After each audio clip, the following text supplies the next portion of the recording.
Cheltenham Festival 2025 top trainer. So I think it's pretty much a foregone conclusion on this, but who do you think will be the top trainer at the Cheltenham 2025 Festival? Yeah, I think we're stating the obvious. Willie Mullins, he's 1 to 5 top trainer.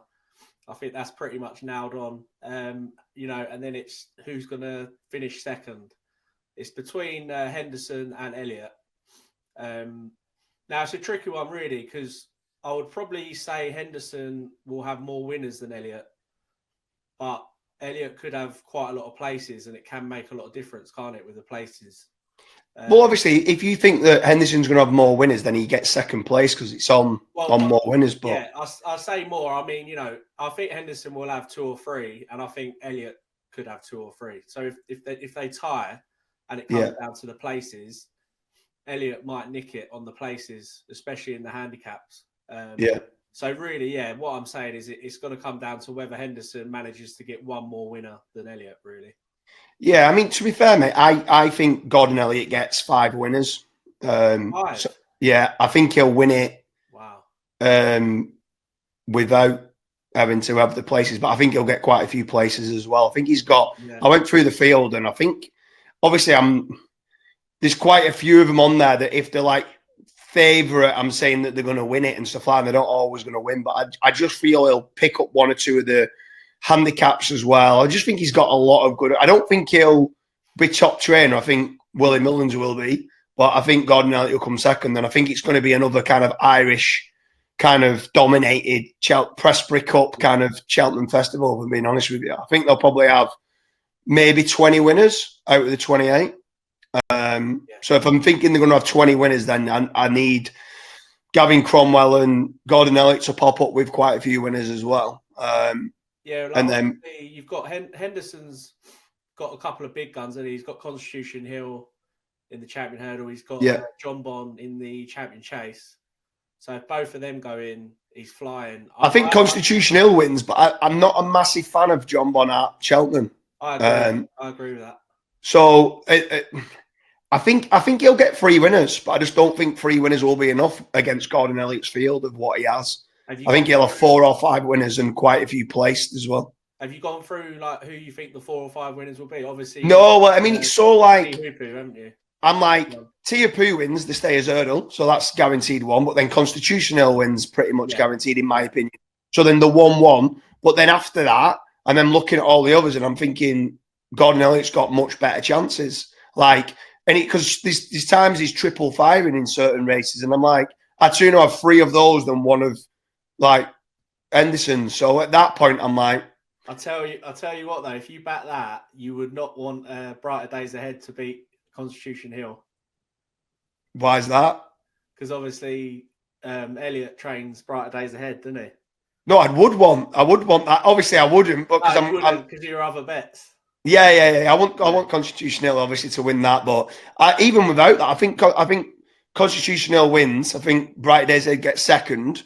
But then once that's a big tipping point though, that race, because if Elliott does win that race, then that's pretty much nailed on then. Yeah. And I think he's 11 to 1 to win top trainer, which he can't. I don't think he can beat Willie Mullins, if I'm being honest. I think Willie Mullins wins it, but I think betting without Willie Mullins, I think Gordon Elliott's probably the second best. Gavin Cromwell, I think, will come up with a few winners as well. Yeah. But I just feel like if you're looking at the other ones in there, like Dan Skelton doesn't have enough runners. Paul Nicholls not going to have enough like decent quality.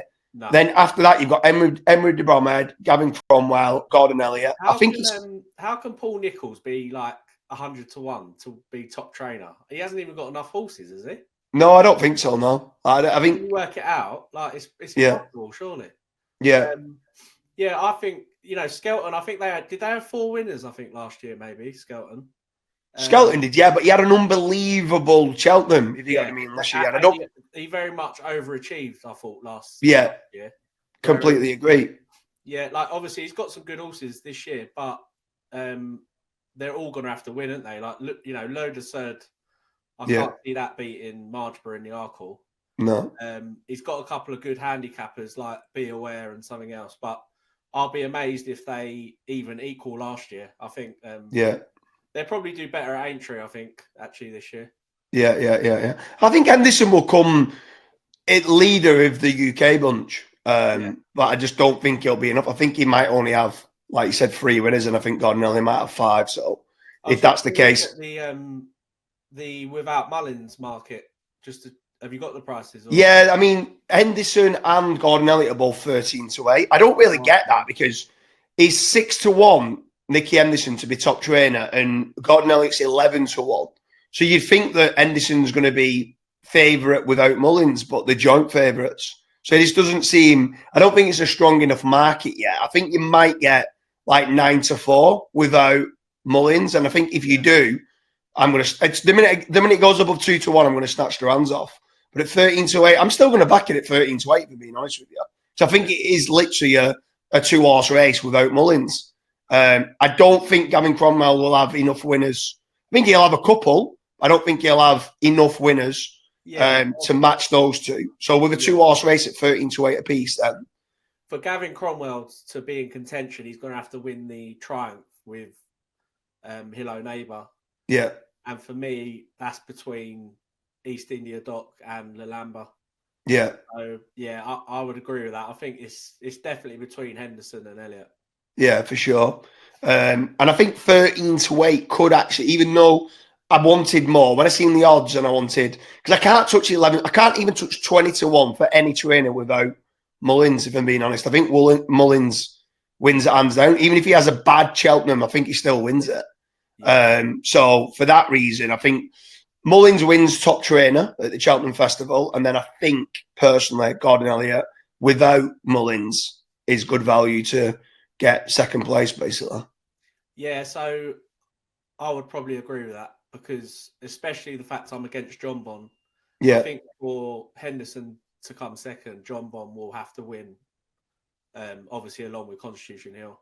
Yeah, and I think John Bon could get beat. So yeah. Gordon Elliott without. Yeah, sounds good. Right, anyone who's watching this, let us know who your thoughts are. Who's going to be top trainer at Cheltenham Festival 2025? If you think it's a foregone conclusion, like me and Joe Norris do, then let us know who you think betting without Willie Mullins is. Leave a comment in the comment section. Let us know your thoughts.